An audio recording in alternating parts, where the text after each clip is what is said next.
Et vous, l'anglais, ça dit quoi? Do you speak English? Pas de panique, pour se réconcilier avec l'anglais, il existe la méthode English Studies. Des cours d'anglais pour enfants de 3 à 18 ans. How are you today?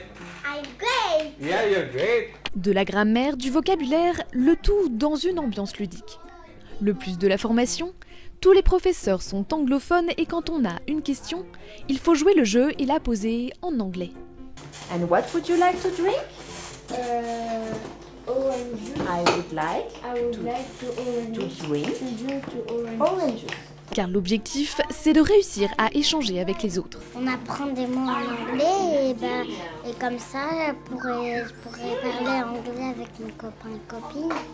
And would you like some chocolate or biscuits? Et après la pause goûter, on fait un peu de théâtre. Hello, my name is Younes. Nice to meet you, Younes. Nice to meet you too. Nice to meet you too.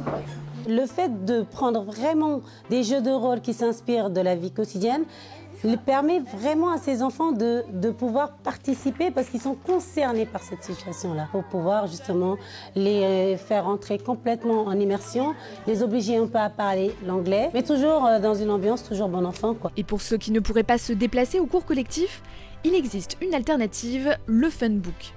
Un support vidéo et papier qui permet de faire du e-learning à distance. Le suivi est assuré par une équipe de professeurs avec une évaluation du niveau des élèves tous les trimestres. Hello. Alors des cours pour enfants, oui, mais English Studies, c'est également des formations pour adultes en cours particuliers ou collectifs. Des étudiants qui se préparent pour le TOEIC ou des salariés qui veulent améliorer leur anglais dans le cadre d'une évolution professionnelle. Sarah isn't coming to the cinema with us. Okay, very good. Thank you very much, Rashida. You're welcome. Rachida envisage d'aller travailler à l'étranger. Approfondir l'anglais était incontournable. Alors je trouve que j'ai énormément progressé, parce que quand je suis arrivée, j'avais vraiment les bases. Et donc ça fait 1 an que je suis là. Par exemple, là aujourd'hui, si je vais regarder un film en anglais, je vais le comprendre de A à Z, sans sous-titres, sans rien. J'ai plus de facilité à m'exprimer avec les gens. Donc je trouve que j'ai énormément évolué par rapport au tout début, quoi. La bonne nouvelle, pour bénéficier de cette formation, Rachida n'a pas eu à dépenser un centime. Installez-vous, madame.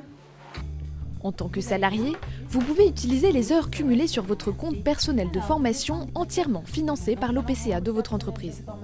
Le dossier est monté de A à Z par l'équipe d'English Studies. Vous avez juste besoin d'un bulletin de salaire et de votre carte de sécurité sociale. Le but, c'est pouvoir évoluer et pour pouvoir travailler dans de meilleures conditions puisque vous utilisez l'anglais et que vous avez un blocage. Justement, dans ce cadre-là, votre dossier est accepté. Il est totalement éligible. Les horaires sont flexibles et pour s'adapter aux activités des salariés, les cours sont accessibles de 8h à 22h. Alors, vous commencez quand ?